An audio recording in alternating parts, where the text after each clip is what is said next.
好，来继续来看台湾甲帛琉旅游泡泡的规划，最近有新的进展。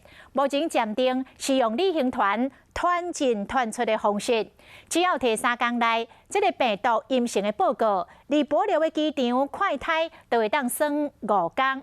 这个旅程当中，卖甲当地人来接触，返来台湾只要检疫5天，加上检验阴性，就会当来出关。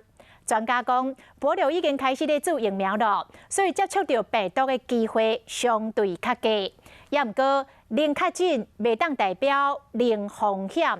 你可返来台湾了后，上好检疫，加上自主健康管理达到14天，安尼才会当降低风险。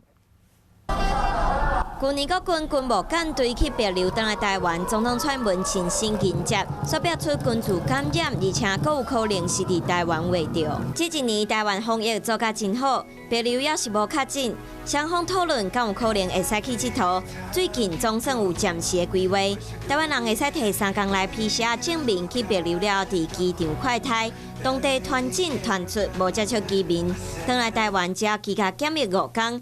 采检阴性了，自主健康管理。当地会有的出现病毒感染的唯一的一个可能性，就是一些货船，轮船，那他到上岸以后带了病毒上去，这个机会是非常小的。专家认为，两个所在拢无本土病例，无代表着无围着的风险。毕竟无人会使保证社区拢无镜头的感染者。不过观察帛琉的状况，除了无确诊，嘛开始做疫苗，拄着病毒的几率嘛较低。这个世界上目前没有100%安全的国家了。泡泡的最终目的是，你出入境就是变成跟正常一样。